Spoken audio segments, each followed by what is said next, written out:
Fresh out of bed voice. Yeah, it's got fresh out of bed hair too to go with it. Is that why your camera's not on? Oh. Well, it's off by default usually. I know. I'm teasing you. Just a heads up for anybody who was interested in getting scuba certified or recerted or anything like that. We're reaching back out to the folks at Reef Pirates to see what their process is going to be for safety and things. Nice. And we're anticipating a late June, early July recert dives. And if anybody wants to get certified around that time frame as well, we can talk about that later. Keep me posted. If I'm free, I'll just go to dive. Okay, sounds good. But I'm having a disaster of a time renovating my house right now, so I can't make promises for too much on the weekends. Totally makes sense.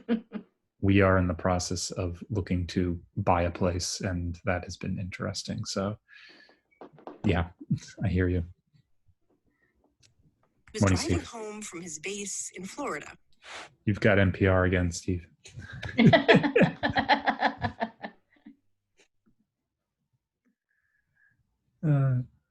Yeah, I'm gonna mute. Morning, sunshine, Steve.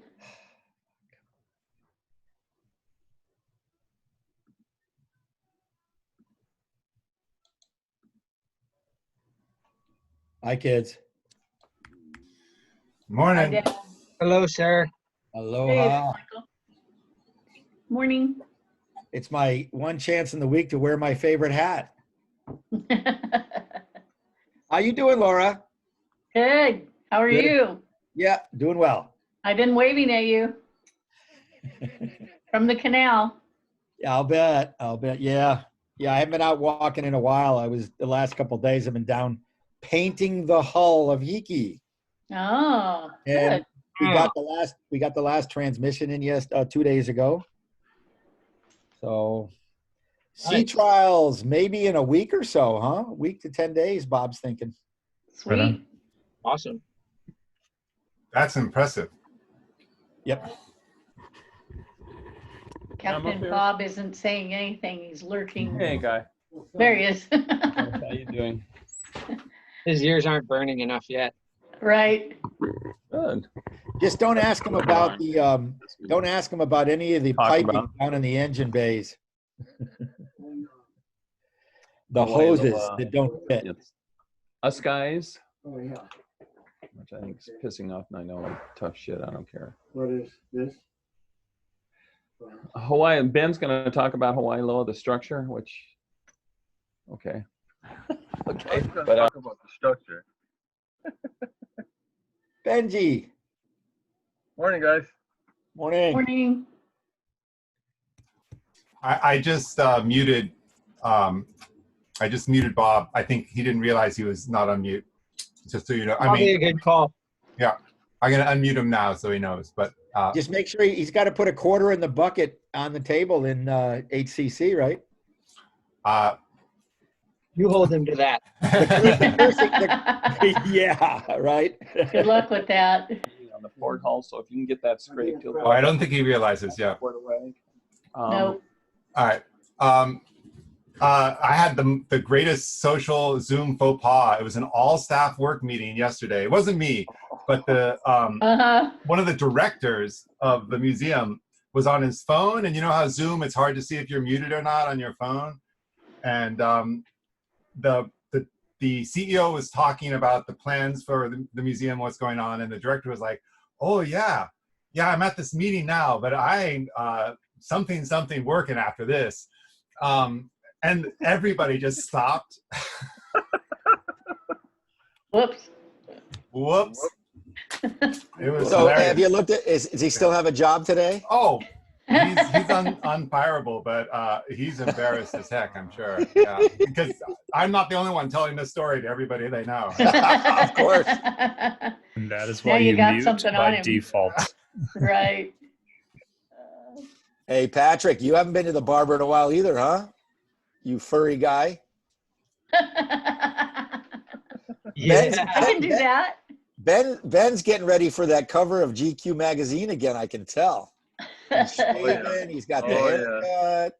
At this point, it's just going to grow long enough till I can tie it back. It's almost there. You got to do one of those. You got to do one of those samurai male bun things, you know? The top knot. No. Yeah, that The would look man awesome. bun. That would look awesome, you know. And then carry around a big katana. Nobody mess with you. Ha.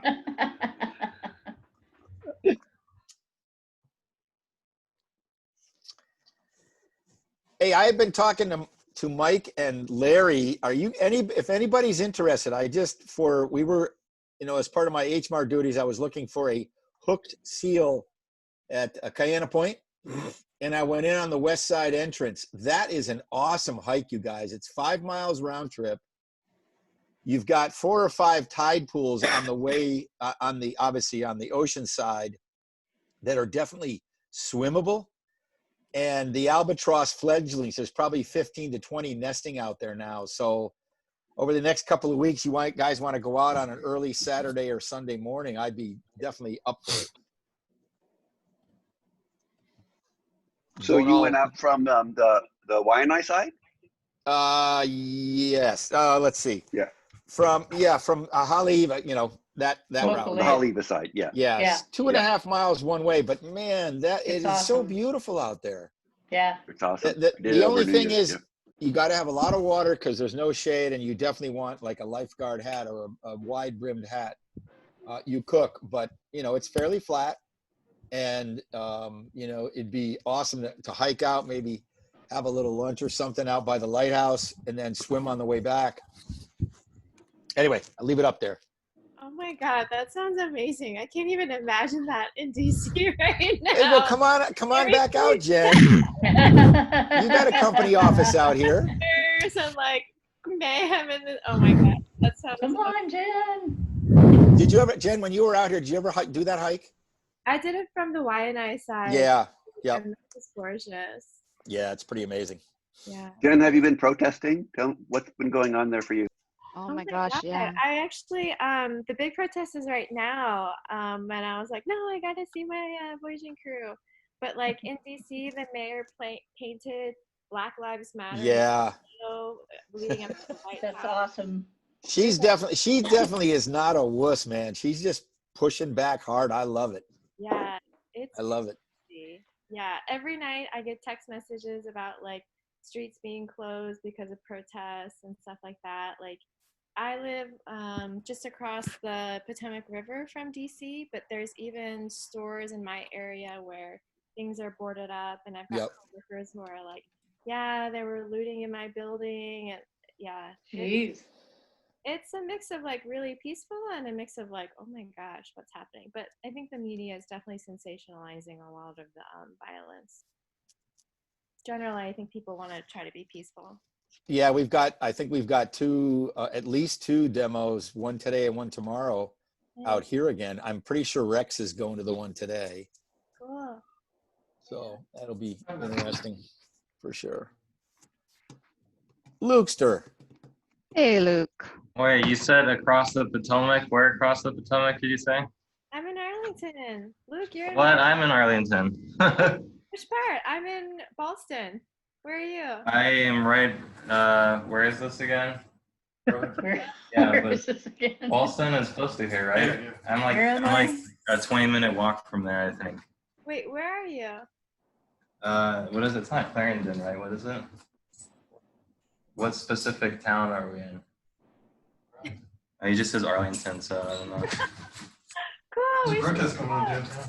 Awesome. But Boston is like right over there, I think. I think I walked there the other day. Yeah, I'm like a block from the metro, so cool. A block from the what? The metro.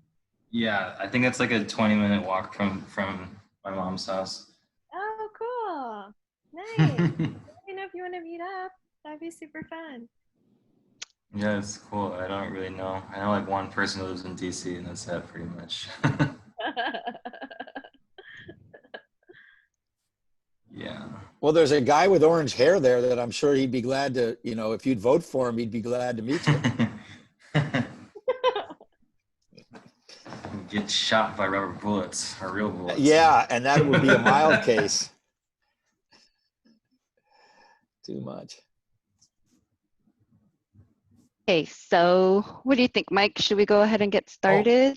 That's what I was just saying. Yeah. We got quorum. We've never had less than 20 people. We're over that now, so I think we're ready to start. Joyce has some stuff. Ben has some stuff. We're going to talk about Hawai'iloa. Bob might have some stuff about Hawai'iloa. Anybody's welcome to join in. Usually we start with a pule. Anybody want to offer to do the pule?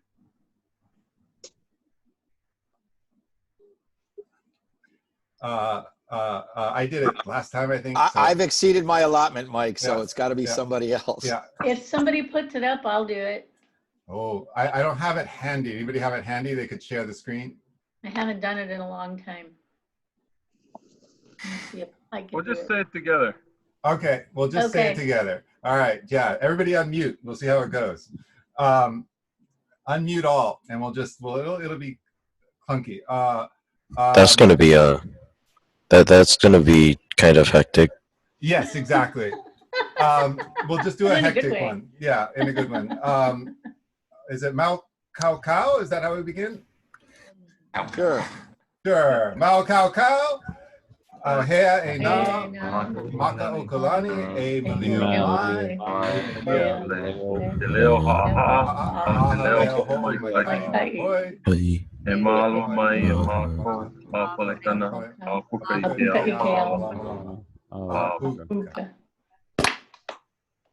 All right. Is it 2 or 3? Are we still debating? Is it 2 or 3 claps? 2. 2? Okay. So like we said, it's one of those things where it's different wherever you are culturally.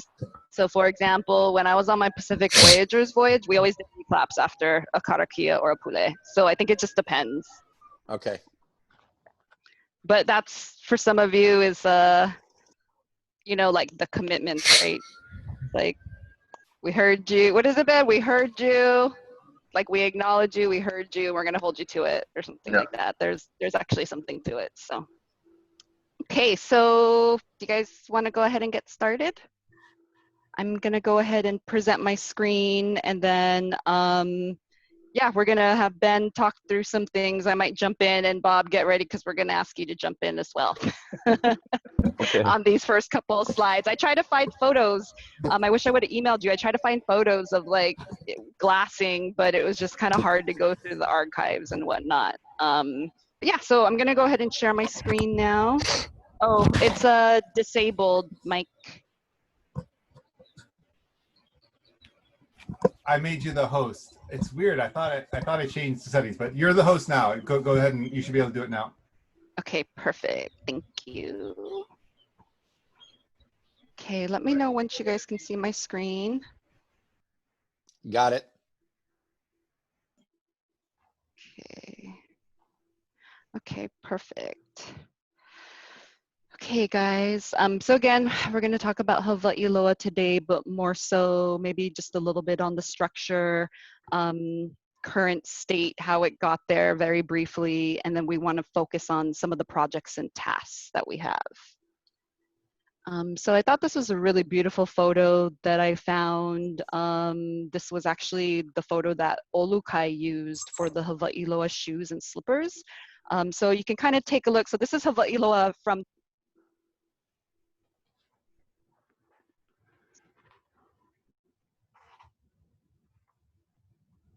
We lost your mic there. We lost your audio, Joy. Yeah, okay, I'm so sorry, we hear you now.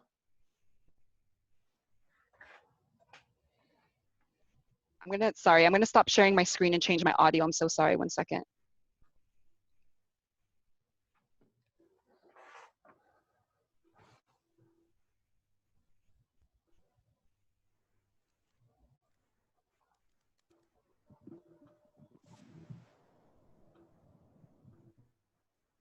Hear me now? Can you guys hear me now? Yep. Yep. Sorry about that.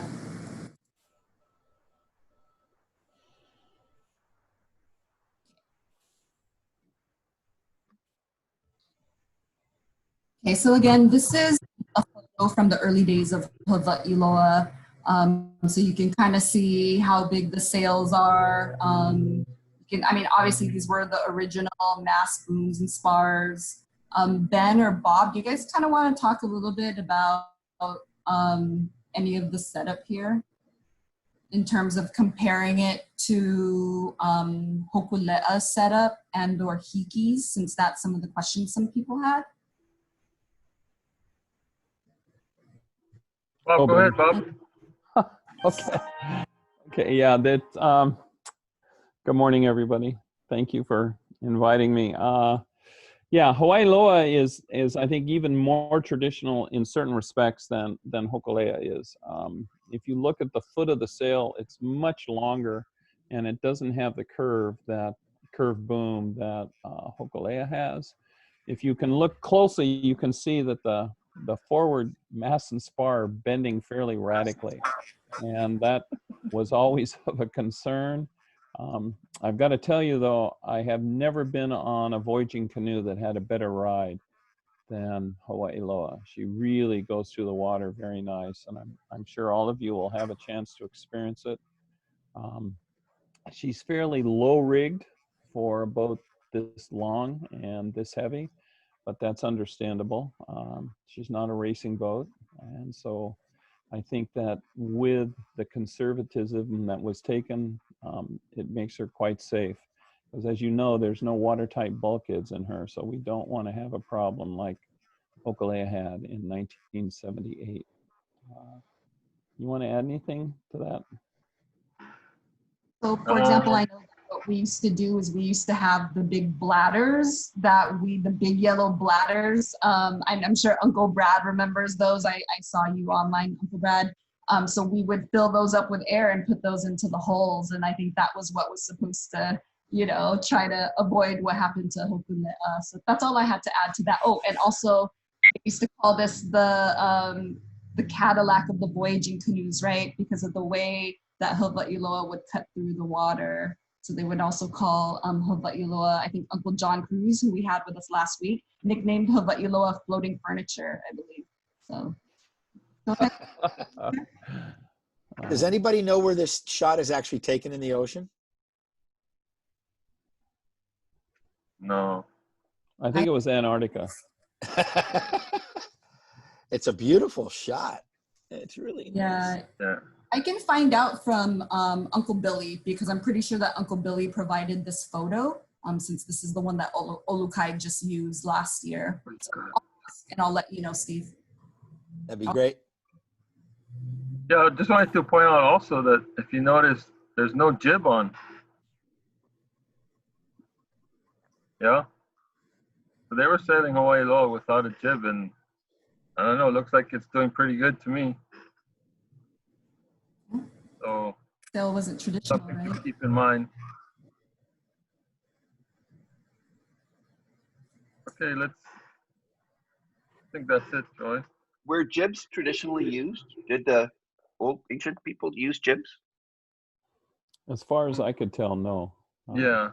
Jib was fairly modern. Hokulea went quite a while without any jibs. And then when I came on the scene, I also introduced them to spinnakers, which I think they're very sorry about. But the idea is to get from point A to point B, and I'm sure that had the Polynesians been able to weave something like a spinnaker, they would have, because they weren't ignorant when it came to making boats go. Believe me, they could really make them go fast. So I think to Ben's point, you can see how far forward both masts are, and that's to allow the boat not to have to use jibs. And then if I may ask either Bob or Ben to discuss our spider web situation here. For a lot of you that have not had the amazing experience yet to sail Hawai'iloa, it's really interesting when we're putting our sails up. Does anyone want to go through and explain really quick what we have to do with the lines when we put both sails up? Sure. So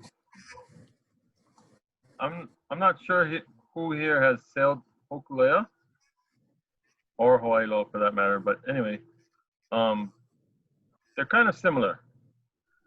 Where in when you have two sails open, like Hawai'iloa does in the background there, right? You can see some of the rigging crosses in front of the sail. So you have to set up your rigging in such a fashion that when you want to tack, you're able to close your mainsail, bring it over, and reopen it. Right. So that's why on Hawai'iloa they have two pairs of sheet tackle, right? So when you're on one tack, you're using one set of tackle, and then when you want to tack to the other side, you preset that set of sheet lines, and then when you're ready, you close the sail, bring it over, and reopen in the slot you made on the opposite side. So it's a little different, whereas on Hiki all you do is sheet over, but it's workable. It's fun. You guys will experience it. You keep on going. Good crew training. Yeah, crew training. Okay, thanks, Ben. Bob, do you have anything else that you want to add? Yeah, I just wanted to add that, again, these canoes are not race boats. So if it takes us a little bit longer to come through a tack, it doesn't really matter that much. Generally, these canoes are built to go on one tack for days and days and days, and then they'll come over. And those of you who have sailed know that you really don't need any of the shrouds that are on the leeward side when you're sailing. You can let all of those slack. So though it's a little humbug when you're doing it, to Ben's point, okay, you just do it, you keep going. So it's different though. It's different than when you're using Western sails, and in particular, to Ben's point again, Hiki Analia, you don't have to do this other than we need to have a jib on Hiki because of center of efforts and metacentric heights and some other stuff I'd be happy to get into when you're really, really bored. But yeah. Awesome, thank you, Bob. Okay, so I know I showed this slide during the last presentation that we did, but I just wanted to show again very quickly. When they were searching for the logs, they were looking for logs that were at least 60 feet for the first branch, because obviously if you have a branch, that is a hole in your hull. When they finally shaped the final hulls, they were 57 feet long. You can see here the different measurements from the bow view, so you can see the Yako. So a lot of people ask why we can't use the boat lift at METC. This is why, because of our lengths here. Okay, so this is the original design from the Native Hawaiian art or culture and arts program. Okay. So I found, we have these different files from the archives. So I thought this was a pretty cool thing to show, like a comparison in terms of weight. Okay, so I don't want us to get too into this because it can go pretty deep, but just to give you guys an idea in terms of weight. Okay, so this is all weight. Okay, so if you want to look at Hawai'iloa here, and then we have the calculations for the original designs, and then the weight revisions. Okay, so if you can kind of take a look at the difference in weight, like going from like 17.5 all the way up to 26 when it was originally going to be over 31. Okay, so this is just again to just show a comparison in terms of weight. Ben or Bob, do you guys have anything that you want to add or point out on this slide? Can I ask a question? Can I ask a question? Sure. That revised down to 2620, was that after the hulls were re-hollowed out? I don't believe so, because these are just designs. Okay. So this has a date of 91. Hawai'iloa was not originally launched until 93, and then relaunched in 94 after they turned the canoe around and carved more out of the hulls out. So he's He's even lighter then. I believe so, yeah. Yeah, okay. Bob, right, when we, remember when we first went into the water and when we went in at the boat harbor, was it 18.5 unloaded? And that was like even without sticks and everything, right? Right, right, that's right. But you have to remember that because it's a log, you can't make the hull skin, if you will, as thin as we can with Hokulea. And then Hikianalia is a whole different animal. So Wright Bowman Jr. did an awesome, awesome job to do that. I think the other thing that causes additional weight is the use of all the koa. Koa is not known to be light.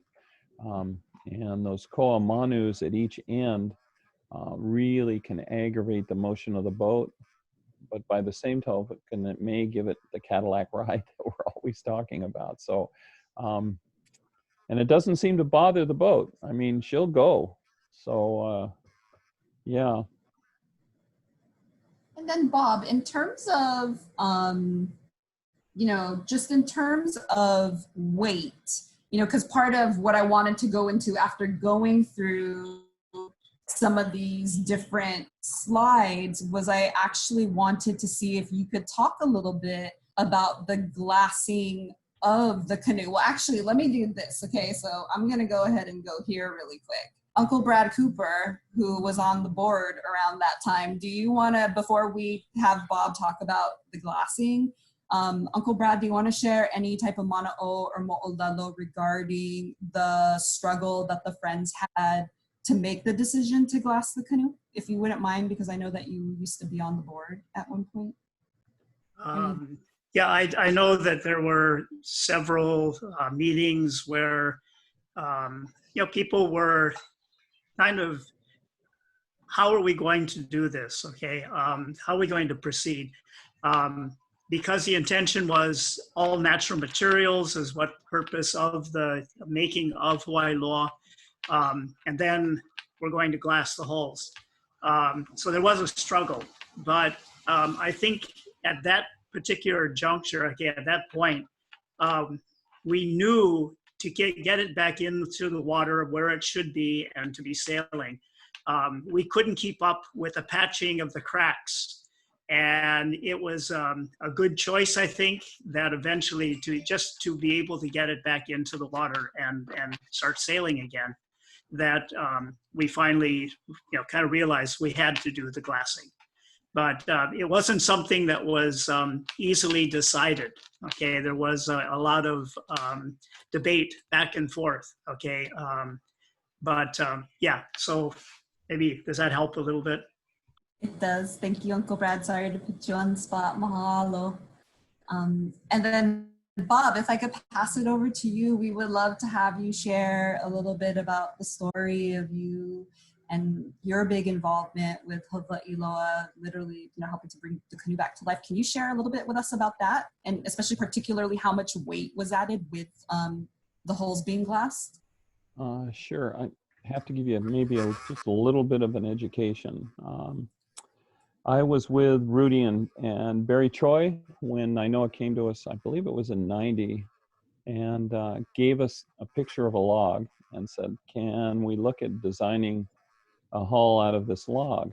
And I'm sure I've told this Malelo, some of you guys, but it's the first time that we've ever had something like that and say, okay, build a hull out of this log. I think it would be the same as if I were a stone carver and somebody gives me a giant piece of granite and let's try to build a statue or something out of it. So fast forward, Wright Bowman did an awesome job. There were some changes, of course, made when he was actually building the hulls. That's to be expected. No bad feelings about that at all. And then, of course, you know that it works better if we were to sail her backwards. So we took her back out, turned everything around, put her back in the water, and she sails much better backwards. And to get to the glassing problem, most of you know that wood, when you cut down a tree, most of the weight in that wood is water, it's moisture. The lignin of the wood holds a lot of that water in, And that's why whenever you go to big lumber yards, you can see them stacking lumber with little pieces of wood in between each layer. And that's so that the wood can hopefully dry out uniformly throughout the piece of wood. Unfortunately, we couldn't cut Hawai'iloa's tree down into planks. So we have this giant tree that we're carving out from the inside, and it's continually drying. Well, what happens in wood is that if it absorbs moisture, it swells just like a sponge. If the moisture goes down, it's going to shrink. And if it continues to do that, it starts introducing a lot of tension within the grain of the wood. And that's what causes cracking. So unfortunately, we did not have 20 or 30 people to take care of Hawai'iloa constantly, which is what would have been needed, and what was done, I'm sure, pre-contact for a lot of the canoes. They had halaus and they had people that all they did was take care of the canoes. We don't have that luxury.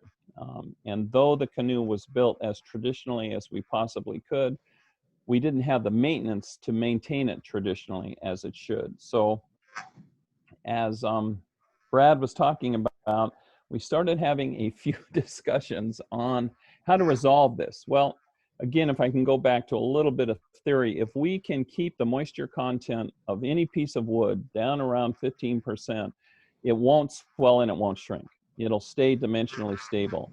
If I could give you an analogy, when you pick up a brand new toothpick, it's quite stiff. You start using it as a toothpick, it starts getting more and more flexible. The same holds true with a tree, with a piece of wood, anything else. So in the 60s, it was discovered that if we could seal the wood on all sides, we could start having a dimensionally stable piece of wood. I'm not going to get into the engineering side. Suffice to say that the wood actually becomes much stronger and stiffer, both in tension and compression, if we can keep that moisture content down. And that was the problem with Hawai'iloa. Number one, we didn't have the maintenance to keep it up. And so what was happening is it would grow with moisture, it would shrink with moisture, would grow with moisture, shrink with moisture. And that introduced a lot of tension within the grain of the wood, to the point where we started seeing cracking, to the point where some of the cracks were large enough that I could stick my hand literally through it. And I don't have small hands. It was really, really bad. So Bishop Museum sat down and said, well, can we talk to you about a way of fixing this? Well, some of you know that I was involved with wood composite construction for many years, including wind generator blades and things. And the primary edict to using wood in structure is to try to keep it dimensionally stable. So I said, yeah, let's just glass it. Well, oh my gosh, that brought up a whole bunch of heartburn, I guess I could say, with a lot of people. And I wasn't trying to increase anything to do with the structure of the boat. The wood is the structure of the boat. All I was trying to do is to put a seal on the outside of the hull so that it could remain dimensionally stable.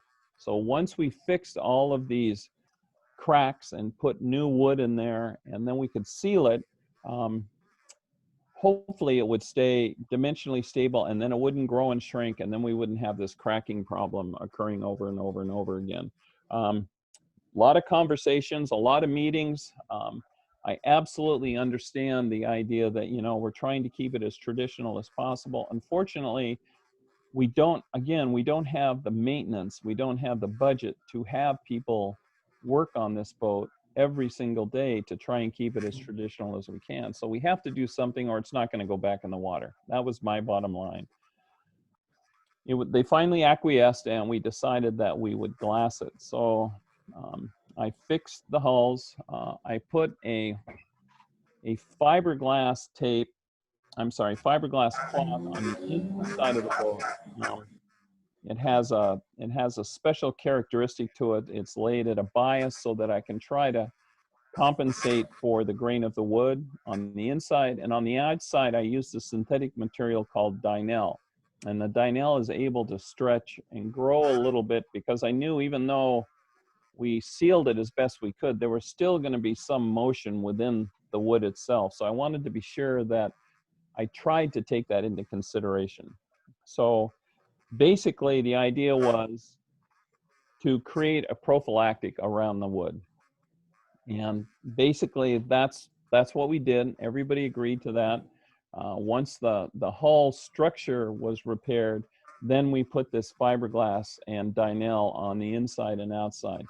It does not aid at all in the structure of the boat. All it does is give us a dimensionally stable building medium so that hopefully we will not have to spend as much maintenance time working on Hawai'iloa. And in fact, it's held true. That was over 10 years ago, and I don't see any big structural cracks occurring yet. And even though the hulls are painted black culturally, the worst color you could ever have on a boat, but be that as it may, it is what it is. And I'm very much impressed with the amount of work that all of you folks are doing in keeping this boat going. And I think, you know, if we can get a direction and stuff, the hulls are ready to go. I don't have any problems with those hulls at all. The end. Well, Bob, on behalf of the Friends of Hopefully and Hawai'iloa, I just really hope you know how much we appreciate you and everything you've done from the canoe, from all your involvement, from the early days, glassing the canoe, giving us a home. I mean, just there's no words to express that. So thank you so much for everything that you do and for sharing all of this mo'olelo and mana'o with us. Thank you. Ben, do you want to add? Thank you, Bob. Can I ask a quick question? When you had the cracks in the wood, how did you, you said you repaired it with wood. So did you just cut the crack smooth, and how did you fasten that new piece of wood in there? That was a good question. We had to develop a method of doing it because quite frankly, I had never done it. So basically what I did is I made a jig that I could use a router, big router, and I could use that router to route out a particular size hole in the boat that I could then create a plug that would be put into there. So yeah, we actually used wood. I had to go buy some vertical grain spruce, and so we basically routed it out. It's called Dutchman. And so there's a lot of Dutchmen in the boat. I'm sure you can see them on the inside because the inside is finished bright. But yeah, so each one had to be done by hand, not by hand, but you had to do one with the jig, take it off, put the point, put the wood in, and then go to the next one. We had to be careful that the hull itself was supported correctly, because if it was tweaked in any way and we put these new pieces in, what would happen, Vance, is it might tweak back and then start cracking again. So I think we were lucky on that. Thank you. That's really interesting. Thanks. Thank you, Bob. Ben, you have anything to add? Nope, that was explained very well. Okay, so I can add just one thing. And we asked up in Alaska, you know, what their solution for the cracking was, and they did share with us that they take their canoes, which aren't quite as big as ours, but they take them up into the rivers and they submerge them when they're not using them to help in keeping the wood swell. We don't have that type of freshwater supply to be able to do the same thing. And of course, if we submerge them at the dock, we'd have torpedo worms eating everything. So yeah, they do have a solution.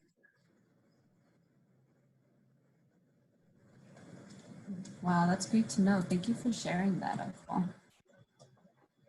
Okay, so we'll go ahead and keep going. Okay, so again, after the canoe was glassed, the canoe was eventually brought to the friend shop, our Hawai'iloa, and then slowly but surely we started working on the canoe with lashing, and then progressed over the years. Finally, the legend returned. We went back into the water in 2014, but had some challenges and we didn't have our sail until 2015. So just kind of wanted to show you in terms of structure wise, you can kind of see that although there are maybe some differences here and there, especially with some things that we didn't remember, like, you know, the setup of the slide sweeps and little things. For the most part, you can kind of see that the setup was similar. We tried to set it up as similar as possible to original Hawai'iloa. Then we had a few more challenges over the years. And at one point we realized that our mizzen, I'm sorry, Ben, I messed this up. It was our mizzen. It was our mizzen mast. Okay. So our mizzen mast was rotted about what, 1.5 feet, Ben? No, like 2.5, 3 feet. Oh, okay. Just on the bottom. Kidding. So we had some rot from the base going up. So what we did is we had to hemo the mizzen, which sat on Yako 3. Then for some, then we ended up going to Maui. And it was kind of a quick trip and we didn't really have time to adjust. So the plan was, if we're going to sail Kiakaha, that we would move the main back to Yako 2. However, due to various reasons, they decided that we were just gonna go to Maui with the Yako, with the main still on Yako 1. So that's why here in these photos, you can see how far forward the main is. Then we ended up moving the main back to Yako 2. And then I wanna say, if anyone can recall, in 2018, when we were having our Menehune Saturday and we were playing with sails. And I think Bob remembers this well, right, Bob? So we pulled on a line and the boom broke.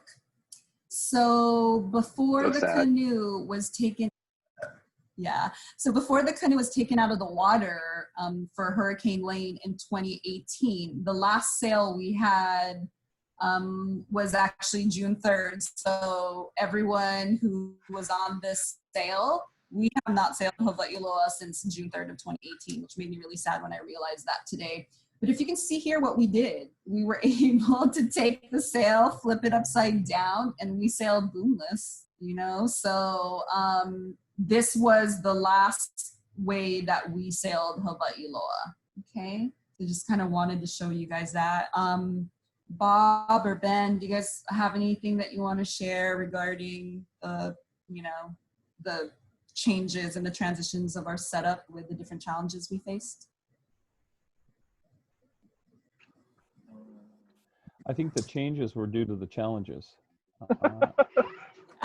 Yeah, definitely. When you pull on a boom and it breaks, it starts to make you think that perhaps we ought to relook at things, revisit some ideas, and I think that now's the time to really start revisiting those things and seeing exactly what you as a crew want to do in terms of bringing Hawai'iloa back to sailing shape.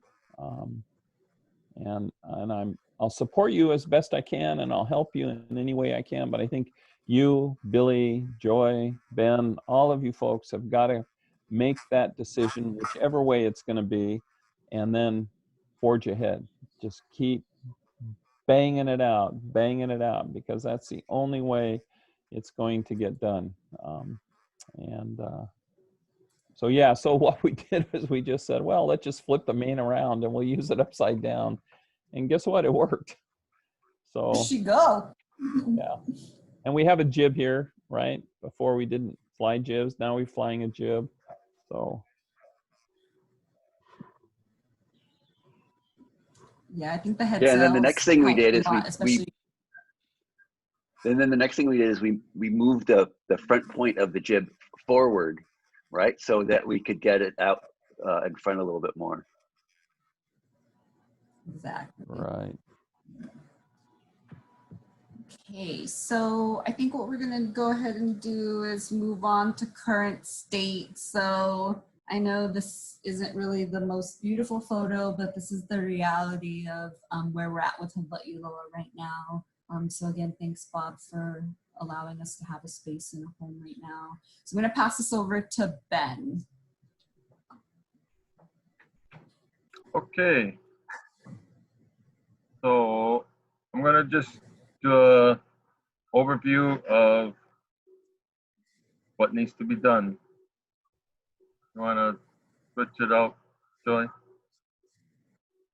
Okay, so as I mentioned before, we just harvested some coal logs, and they're at the old shop, and Uncle Tay is organizing a crew from the men's shed to mill the logs and see what kind of dimensional lumber we can get for our projects we have planned.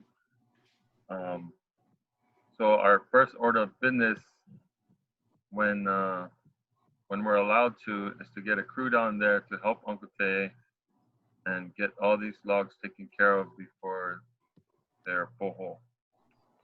So that is our #1 priority because we spent a lot of time, money, and effort into getting these logs, and we don't want to waste it. So, yeah, like I said, the number of people being able to help is going to depend on the state social distancing policy, as we all know.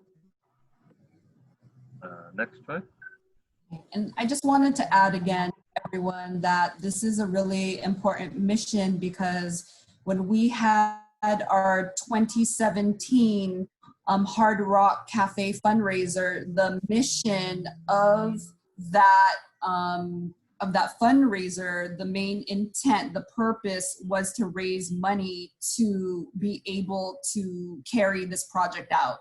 So all the funds that we needed, and I think we actually even spent more that we made to fundraise for that, but we had another fundraiser the next year, so that was good. So again, this was a big deal, and I just wanted to thank everyone that helped out with those fundraisers, and even Ben and everyone else that helped out, because it's a big deal. You know, we made a call out to our community for, you know, silent auction donations. You know, Hard Rock made an amazing, you know, offering to us for 2 years, but we also were able to make a lot more money by different donations, silent auctions, selling tables. So this is a big deal for us to go back to our lahui and just thank everyone and say, you know, this is what we did and we carried it out. So I'm hoping soon to kind of work with Vance to get some things together, like maybe some type of collateral that I could send out, you know, with some of the photos and different things to show them that we did carry that out. Okay. So thanks again, Ben, and everyone that contributed.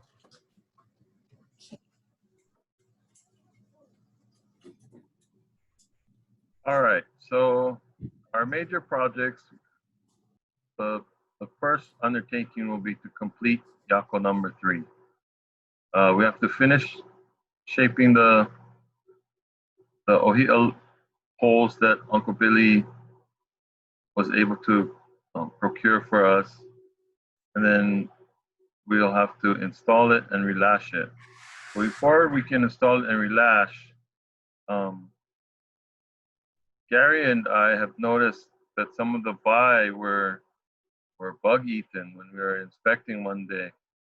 So we'll have to go through all the vais and recheck and make sure that we get the ones replaced that need to be replaced. So first on the project is Yako #3. Next slide, Joy. Just a question from Patrick, I believe it was. The vai, so when you look in the hole, the vai is the piece of wood that goes a port ship, like port starboard, right underneath the Yako, and that's what the lashings are tied to. So Hawai'iloa is unique because it has one vai on the top that's glassed in, then it has a second vai on the bottom that they use. I guess it's kind of like a tensioner where they were able to get more tighter lashings on. So the second project we have to take in order is Yako #1, which would be pretty much same thing as Yako number 3. Remove the existing, shape the reef placement, install and relash, and also again checking the buys, making sure they're structurally sound. Okay, join next. Okay, now we're moving on to the mo'o, the big splash guards right above the hull where the yako stick out. So I believe it's on the port outboard mo'o. We have a few damaged pevas, so we have to repair that. And then we also have to refinish. So the refinishing will be done post installation of the yakos, the new yakos, but pre relashing of the lashings that are on the outboard of the mo'os. I don't know if you guys remember, but there's lashings on the outboard that are really close to the mo'os. We refinish the mo'os right before we relash. Yeah, and then on the mo'os, there's the mo'o caps, which are dependent on the mo'o finishing and refinishing. So what we need to do for those are repair the cracks and damage, and then refinish, epoxy, varnish, and then finally install. Next, Joy. And then our damaged hull. So I believe Mike was working on this one, correct, Mike? So our forward starboard hull, when we were docked in the water, was the one that everyone stepped on when they came off the dock, and some of the slats broke. So we need to replace some of the broken slats, and then we can remove the old caulking, refinish, and then recaulk the slats. Next, Joy. And then we can move on to our stanchions, rails, and navigation platform. So again, this is all dependent on the other things being, the previous projects being completed. So the thing with the stanchions and rails and stuff is we have the howe lumber, and we have the measurements on the old existing stanchions, but some of them are rotten so bad that they're no longer viable for dimensions. So we'll have to, measure and fit as we go along as best we can with the existing dimensions that we have. So we'll make the ones that we can from the viable existing stanchions, and then cut to fit whatever replacements we need along the way. And then, so that will entail, drilling holes, installing PVC for the lashing, and etc. So in this, when we're doing the stanchions and rails and stuff, the aft section where the solar panels are, I know some of the electrical team, they were looking at upgrading our solar panels. So there might be some reconfiguration and redesigning of our platform in the back. We just gotta get that to them. And we got a question from Gary. Are the dimensions going to change with the idea of how the canvas will be laid out? Not so much, Gary. I think we're going to keep it the same. and then adjust the canvas to our present stanchion and rail design. Okay, next, Joy.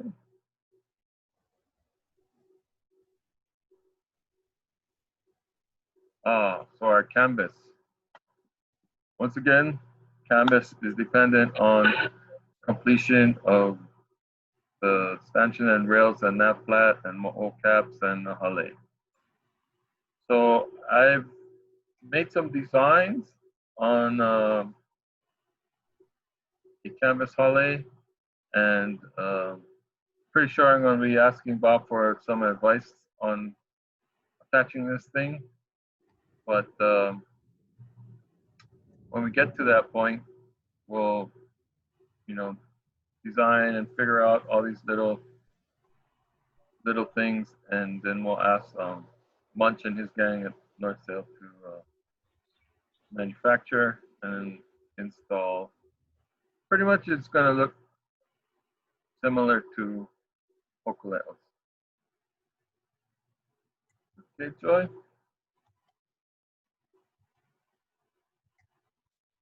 All right, so now we're getting into tasks that can be done individually and separate from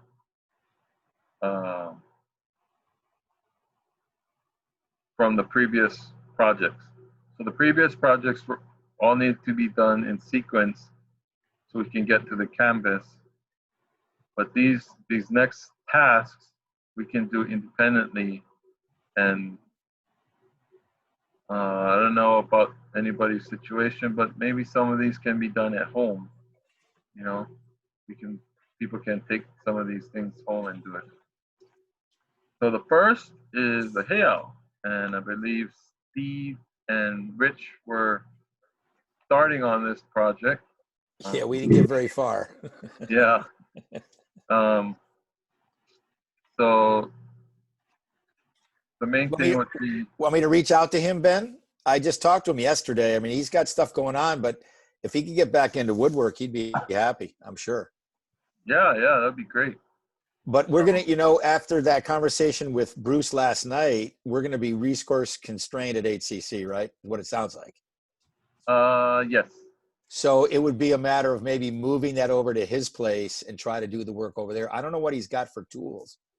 Yeah, so that's the thing. I mean, we'll talk with everyone, see what everyone's means and capabilities are at home, and we can assign projects accordingly.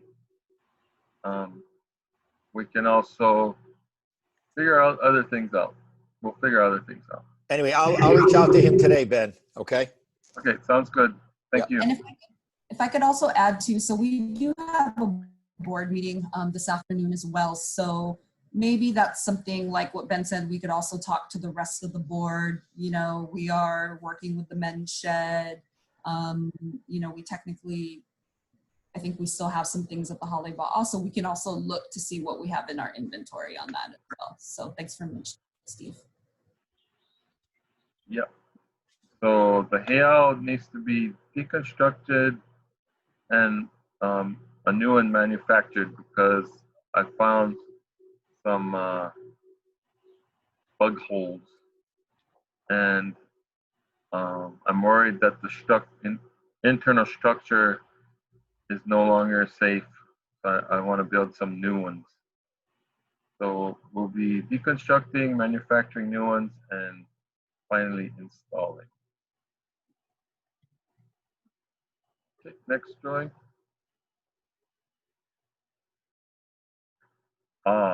Our big one, or one of the big ones, our mizzen mast. So the bottom 2.5 to 3 feet, I found a hole, crack / rot that went up the mast. I shoved the stick up there, and pretty much the stick got buried, and that thing was like 2 feet. So the mizzen mast needs to be repaired. So I talked it over with Uncle Jerry on Gaius, and he started me off on a path. So we just got to plan this repair, execute it, and then refinish and install. Probably again consulting with Bob on some of the technical aspects of repairing a mast in such a way. Next, Joy.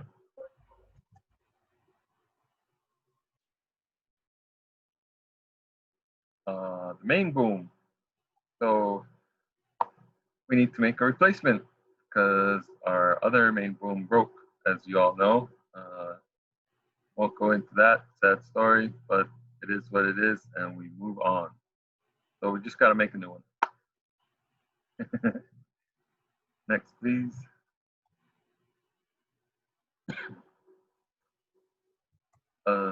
Back to other, yeah. Oh, and the rest of the mast boom and spars need refinishing. Everybody remember that? When we had them in front of the bays, we refinished for a few weeks. We definitely gotta do that again. Refinish, and once everything's ready, reinstall. Next story. Oh, and another big one, the manus. So, as Bob was saying about repairing the cracks in the hull, we need to repair some cracks in the manus, and pretty much they'll be done in the same way using Dutchman's. And well, Bob pretty much explained it. You just route out a hole, route out a corresponding patch, match the hole, glue it in, and reshape and sand and finish. So the manus, there's quite a bit. It's going to be a large undertaking, but like Bob said, we just pound it out. It's got to be done. Next, Joy. The aft and forward spreaders, we kind of lagged on this. Everything just got pushed off. So those need to be sanded and refinished, both aft and forward. Next, Joy. And the polyvi. So there's a little bit of damage, a couple cracks. Nothing too major. It's still structurally sound. So all we have to do is repair the damage on that and refinish. We got the polyvi sanded to bare wood, so a lot of the work is done. We just gotta repair some damage and refinish the project. So on a side note, I believe at my grandpa's house, they have a polyvi that was gifted to Hawai'iloa. Correct me if I'm wrong, Uncle Brad. In Mangareva, was it when they gifted the polyvi? Yeah, it was in Mangareva, yeah. Yeah, so they have a polyvi that was gifted to Hawai'iloa that's pretty awesome, and I'll leave it as a surprise if I ever get to show you guys. But it's all carved up and neat. And it can fit on Hawai'iloa? Like I'm currently working on adapting it. It's a little different, so we might be able to adapt it. I'm working on it. Nice, right on. Yeah. Okay, next. So, our toe cleat. We tested a new design, and we'll have to go back to our redesigning, make sure we're all in agreement that our design is structurally sound and viable for towing. And once we do that, we can manufacture the new design and install. Okay, next, Troy. I was deciding whether or not to tell my story, but I won't tell it. Or should I tell my story? Up to you. Okay, so quick story, everyone. So we redesigned the toe cleat, and it actually turned into a bowsprit, okay, which was not part of the original canoe. So for many of you that may not know, when Uncle Billy left on the South Africa leg, he put me in charge of putting the canoe into the water. So I was there the very first time when Uncle Billy came back. So I want to say this was late 2015. I don't remember exactly when they got back from Africa. So with Uncle Billy, we walk up to the canoe and he looks at the bowsprit and he says, "What the F is that, Joy?" So part of, one of the big challenges that we have is the balance of honoring the old design of Hawaii, the original design of Hawai'iloa, Uncle Rido, Uncle Jerry, what Uncle Wally did, honoring that, but finding balance with using the new resources that we have. They always say, our ancestors would use the resources that they have. So for example, in the next one, so I'm going to move to this next slide. So on this next slide, for example, me and Ben have had that conversation. We talk about putting a steel pin in, and I say, but that's not traditional. And he's like, but if my grandpa was around, he would probably be like, yeah, let's change that out. So that's part of that balance. So again, like what with Ben saying that, we are going to take a look at the design, and with Uncle Billy's reaction was just because we always want to honor Uncle Rido and all those who designed Hawai'iloa to be what it is today. So we're all finding that balance, but ensuring that we keep the canoe alive, right? Which is why they lost the canoe. Okay, thanks, sorry. Okay, so our Hawai'iuli. Hawai'iuli is pretty awesome right now. All it needs is a little touch-up refinishing on the varnish, and it'll be good to go. So pretty much it's just refinishing.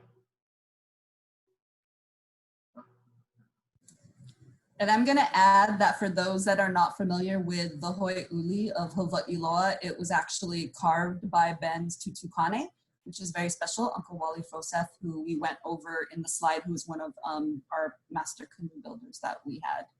Okay, thanks. Okay. Now might be a good time to ask the question, because I hear like John Cruz says Froseth, and then I hear Froseth. And Ben, how do we say it? So the name is Froseth, right? Forsyth, I mean, there's another name out there spelled a little bit differently, and people pronounce it Forsyth, but it's actually Froseth, F-R-O versus F-O-R. Cool, thank you. Yep. Thanks, sorry, I don't even remember what I said, but my apologies if I butchered that. Okay, next one. And then we have all the miscellaneous parts, cleats, saddles, dead eyes, all the little pieces that go on. And pretty much we have to take an inventory and sand and refinish the multiple pieces we have, which will probably take a while, but we'll get through it. Next, Joy. So part of our goal of the coal harvest was the manufacturing of new parts, right? Our goal was to make 2 sets of koa mast booms and spars, and then also a new spare Hawai'iuli, so that as an emergency, in case one breaks, we can have another one and continue sailing without having to stop the whole process. So we can have a spare Hawai'iuli, and we'll have mast booms and spars, which Uncle Tay and his gang are currently figuring out if what we have is viable, which I'm sure it will be. Next, Joy. So I was telling Ben our presentation that I thought it would be so cool if he put BD the same place on the Hawai'iloa where his Tukane put the WF.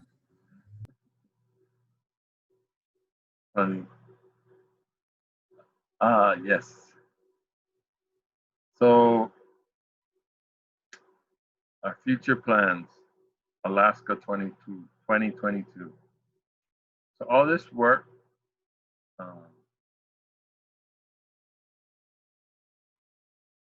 is leading up to getting Hawai'iloa to Alaska in 2022. When Nainoa announced the Pacific Rim voyage, my initial response and opinion was that Hawai'iloa's got to be in Alaska. That was my personal opinion. With the passing of Uncle Byron, I feel even stronger that Hawai'iloa's got to be there. So my goal and my wish is to get Hawai'iloa there to show and honor our love and respect of the relationship that our culture has with their culture, and just to honor the support they had for us over all these years. And that's my goal. And I hope you guys come along with me on this journey. Hey Ben, can I be Steve and interrupt?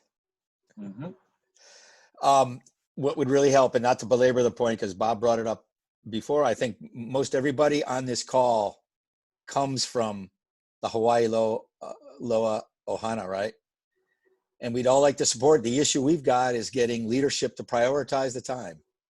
And if you guys can help us get that knocked out, we're going to hopefully we have a gap between Hikianalia going in the water and Hokulea coming out. Maybe that's a window we have in there to start doing some work on him and get the momentum moving forward. And then hopefully this maximum of 10 people issue resolves itself. We can have more people and then have a couple of teams working over there at the same time. Yeah. Uncle Billy and I will probably talk it over with Bob and Nainoa, and hopefully we can have one day or two down at METC where, Hawai'iloa crew can jump in. Yep. And concentrate on Hawai'iloa. Or something to the effect of that.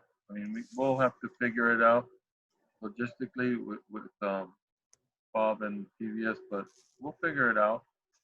And like I said, some of those other individual tasks people can take home if they want. Yep. I mean, we can get people, small cans of epoxy and varnish, and they can do stuff like that at home and whatever. We just got to work at it, because like I said, I really and strongly feel that this canoe has to get to Alaska.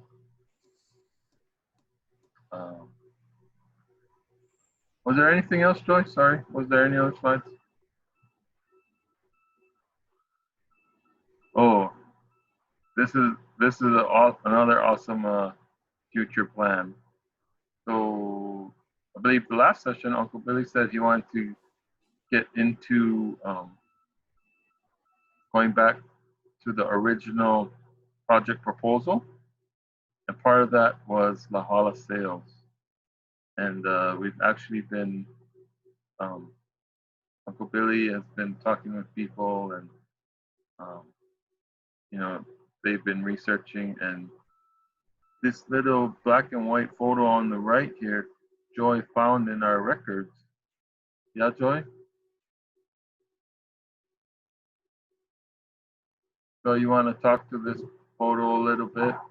Yeah, sure. So what we did is we found some information in some of our archives. So this is actually a photo of a panel of the sail matting. So they basically talked about, I guess, this strip, and I don't know, are you familiar with this strip, Michael? Apparently, at the time of when this article was written, the strip was actually at the Bishop Museum.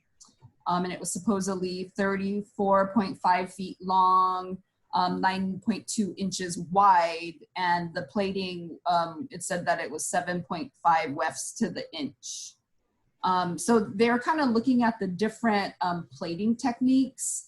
So we got a whole article that talked a lot about this, and it's pretty cool. We even found some information where, I mean, we actually found the contract that they had with the weavers. So it was like a Bishop Museum thing, and it had PVS involved, and then it talked about the contractor, and it had design specifications. So it said construct 8 panels. Each panel will be 39 inches wide. Panel lengths will measure 24 feet, 22 feet, 19 feet, 16 feet, 13 feet, 10 feet, 8, and 7. Okay, so we thought it was pretty interesting that we found this, and it was this contract. I mean, you know, it has Uncle Pinky as the president listed. And there was also other information regarding Lauhala waterproofing initial tests that they did. So what they did is they tested different types of oils. Okay, so this is to try to waterproof the sails. So they use like linseed, coconut oil, Flecto, it says Thompson's WS, Scotchgard, and I don't know, they listed kukui nut oil as well, but they didn't have any measurements. But on their recommendations based on the testing that they did is it showed that coconut oil was offered the best waterproofing qualities, and that it also kept with what they felt was the ancient traditions with staying within the guidelines of what the Hawai'iloa project was supposed to be. So they said coconut oil will be the best waterproofing treatment for the Lauhala sails and the pa'u covers, which I thought was interesting as well, that they're talking about the pa'u covers, right? I thought that was pretty cool. So we have this greater vision, and we actually did a special Hawai'iloa birthday tour at the Bishop Museum last year on Hawai'iloa's birthday. And Hanale actually was our guide.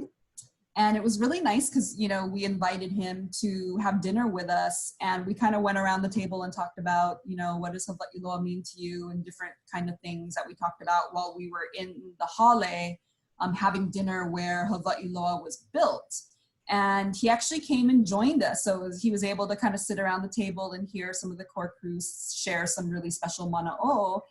And he, you know, when we got to him, Uncle Billy thought, oh, do you have anything you want to share? And so he kind of shared, you know, how it was special for him because, you know, they, you know, being part of the Bishop Museum. And so he's sitting there, and I just said it. I'm like, so I think the reason why you're sitting here is because you're supposed to weave us some new sails. So this is a future goal of ours.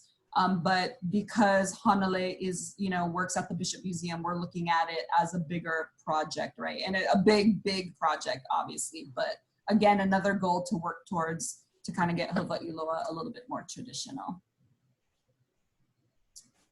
You got anything else, Ben? Or even Uncle Brad? I don't know, Uncle Brad, if you want to add anything regarding, you know, the Lauhala sails. What about sailing with the Lauhala sails? Uncle, did you sail with those? Can you share anything about sailing with those? Well, they work. Yeah, we did have one sail, which we did sail with. We kept one canvas, but the other, you know, was the Lauhala, and they work. It was a little bit harder to work with, you know, as far as the actual rigging, putting it on and that type of thing. But overall, I mean, I could see if we had a set, yeah, we could use them.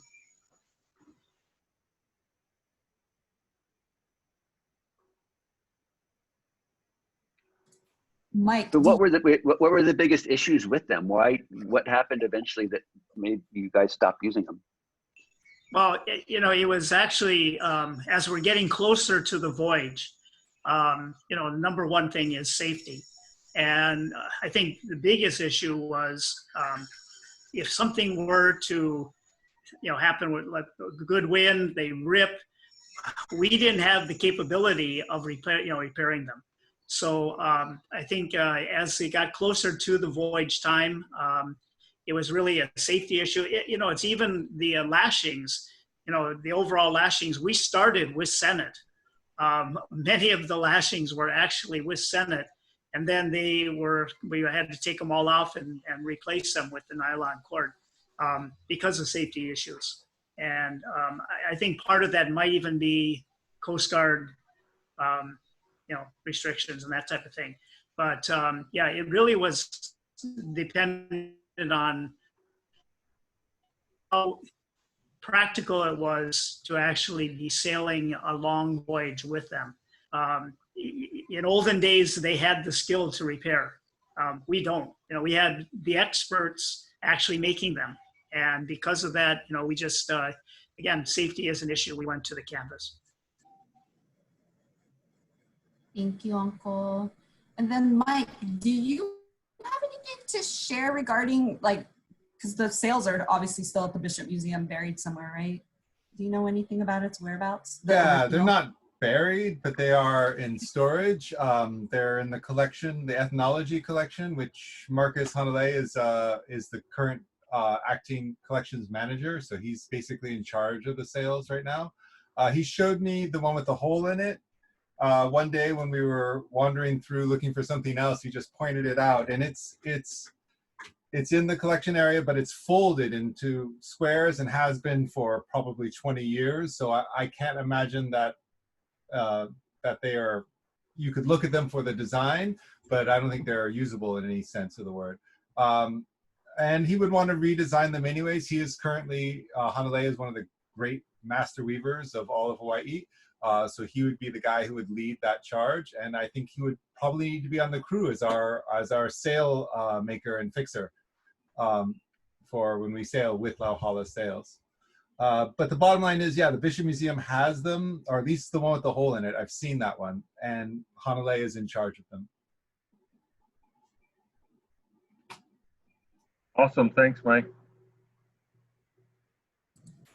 I realized I didn't even put any photos of the new kaula in here, so I apologize. So one day we'll have to share some of that with you because it's really beautiful. We still have it, the original coconut Senate line, that came from Sadawal, where you have many lines woven into one huge thing. We literally have them still in Deadeyes, still in donuts, where it's says do not remove for any reason, really beautiful. So we'll be sure to maybe what I'll do is I'll send that, I'll include it, I'll have Mike include it maybe on the next meeting invite for next week so you guys can see it because it's really beautiful.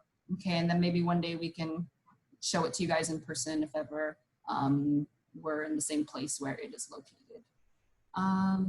Okay, so that is pretty much all that we have. Does anyone have any questions? I wanted to say, I thought that was a really good list of the tasks. I've never seen that list put so cleanly before. Thank you, Ben and Joy, for making that happen. Is there a way that that list can go someplace where everybody has access to it for future reference? Yeah, I can consolidate it and then I don't know, Ben, do you want to add it to the repository or? Sure. I'll get it consolidated and then I'll work with Ben to put it wherever our best portal is, because I know we kind of have different things going on. So yeah, we'll work on getting that consolidated. So we got a question from Patrick, Joy. This is a Joy question. What is the best way to get informed on work days and hours? Okay, so Patrick, you can send me an email. Once we stop doing the weekly work days, I know we haven't really been in touch in terms of the weekly emails that everyone always gets. So if you want to send me, anyone who does want to be added to the Hawai'iloa list, please send me an email. Kanako, I know I got your email. I'm so sorry, I've been a little bit swamped, but I did add you to the list. We haven't sent anything out since we haven't really had any updates. I know that when we started these Saturday sessions, Uncle Billy wanted to keep it to a smaller group, so we never really extended this one out to our entire crew list. So that's why we haven't sent anything out since the quarantine, the stay at home, work from home order started in March. But anyone else that does want to be added to the Hawai'iloa crew list, please feel free to send me an email. I know I'm on the invite. I think you guys have gotten emails. It's just jocelynjoinchetta@icloud.com. Okay.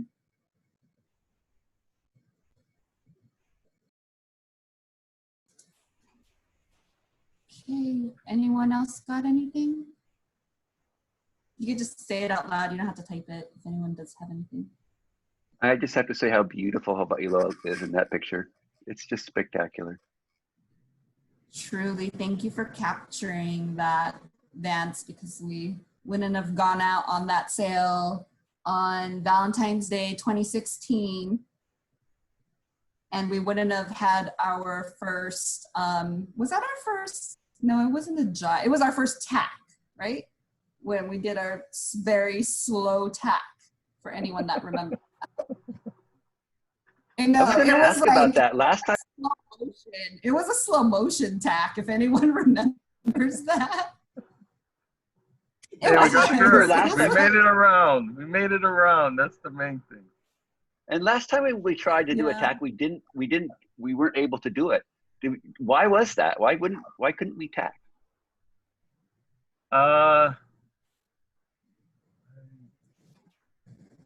I'm trying to remember. We've always had a little problem with the tacking, to tell you the truth.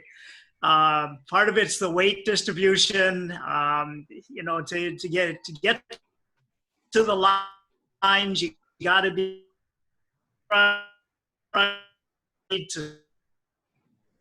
yellow is really susceptible to weight distribution.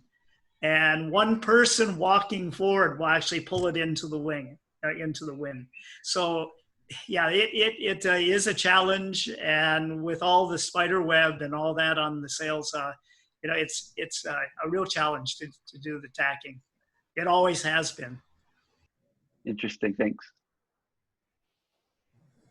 Yeah, that was a fun one though, because I want to say that was right after we had taken Hawai'iloa to Makaha for Uncle Buff's. So for anyone that remembers that, we sailed overnight, I think on the 12th, not sailed, we towed overnight, we double towed overnight to Makaha on the 12th, I want to say. So we would be there on the 13th. So that was really special to honor Uncle Buff. And what was special about that tow was it was the first time that Uncle Billy was able to be on the canoe with us since we had gone back, since we started sailing. So this was technically his first real sail, because I do want to say that when we went to Makaha, it was a tow to and from, if I recall correctly. So this was technically Uncle Billy's first sail with us. So that was really special. And this was actually footage, for those of you that don't know, the app that Vance created, Malama Honua. This is footage from the music video for the song, and Hawai'iloa was also featured in different parts of the app, and it's a great educational app. So if anyone has, knows any children that, anywhere in the world, it's created so wonderfully for them to learn about voyaging, and for wherever they are, no matter in the world. It's really a great app. So download that. Thanks, Vance, for that contribution. Thank you, Joy. That's what brought him to our canoe. That's what brought me. We have since gifted the app to the Malama Honua Public Charter School. So they are now the owners and the managers of it. But I just checked the stats yesterday, and I've had 420 downloads in the last year. And the Hokulea guys, the PVS guys, continue to promote it in their email alerts. So it still has life. I can see Billy there. I can see Ben in the picture. It's pretty fun.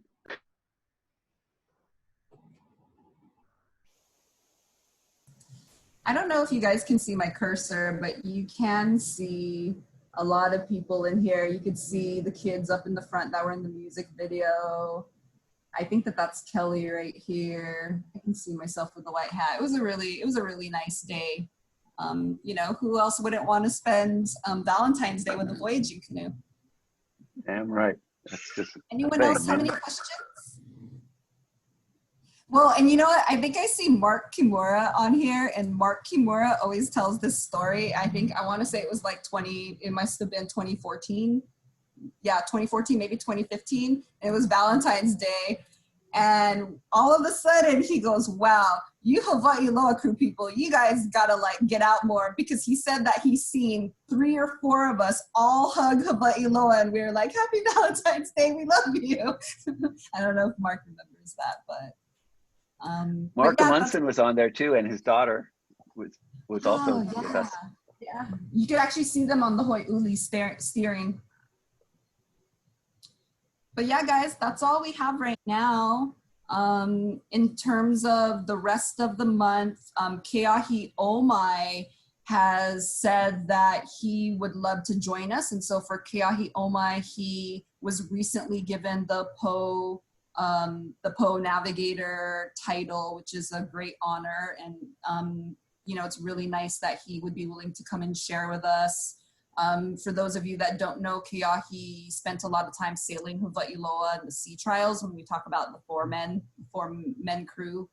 And then again, you know, he is someone that just received the Po title. So I think it's a beautiful thing that he can talk about, because now he is someone that's carrying on that kuleana. So I think it's a little bit of a different perspective than what some of maybe the other 5 Po can share with us.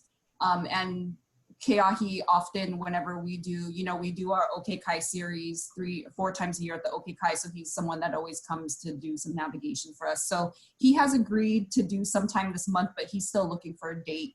So we have that coming up, and not too sure what else, but yeah, fun things ahead. So again, just on behalf of the friends, we just want to thank everyone, all of you that put in all your time, your effort, and your aloha to Malama Hawai'iloa, and making, you know, putting that time in while you're also fitting in time to Malama the rest of the canoe. So thank you so much. That's what makes our canoe special. It was built by the community, rebuilt by the community. So thank you, everyone. Awesome, Joy. I will say 2 things. One that Gary was mentioning, we talk about lashing. There's a lot of interest in lashing, like big picture stuff. Everybody knows when you're on a team, you have one task, but to know how it all fits together and what are the different things. Yesterday at the webinar, Bruce mentioned Kat Fuller and Brad Wong as 2 people who may be leading teams of lashing. So I reached out to Kat. She's vaguely interested in coming here and talking about lashing. So because I actually drafted something for her, but I didn't send it yet. Yeah, so that's interesting. Yeah. Feel free to, if you poke her as well, then how could she say no? So that we may get that as well coming up. Somebody sort of leading a virtual discussion on what lashing is and what are the concepts behind it. I'm sure there's half a dozen people right here who could do it as well, or at least add in. So that's also something that might be come up. And if other people have other ideas, as long as we have, you know, 20 people showing up and there is an interest, we'll continue doing this. I do know, and our museum is very excited that they're going to, starting on the 19th of June, the state is going to allow outdoor groups of up to 100 people, 50 people indoors for specific activities. One of them is organized sports. So if Hawai'iloa was a sport, we could have 100 people in theory working on her. So so that's starting on the 19th of June. So if you going to bring the canoe back to Bishop Museum? No. I'm just saying that we say we're going to all go as a team sport and work on Hawai'iloa. That's why there's so many people there. And yeah, that's not for me to decide, obviously, but I think the restrictions as the month progresses, are going to ease up. I could see a lot more people being allowed by UH at METC by the 1st of July. That's how it feels to me, unless something horrible happens. And who knows what horrible things await us all. All right, that's it for me. Any other questions or comments before we end this discussion? Sorry, I'm going to be Joy and just say, for those of you that don't know, Kat Fuller was heavily involved with Hawai'iloa from the beginning. She was brought in to help kind of lead the lashing effort when we started relashing Hawai'iloa, I want to say in 2013 or 2014 at a certain point. So I believe that she has she did her master's possibly in lashing. So she is one of my two kumu in lashing. Her and Kala Thomas actually were the ones that were kind of leading that effort. So yeah, I'll definitely reach out to her and we can see if we can make that happen. And then again, if you guys have any other ideas, just let us know. Okay, thanks everyone. All right.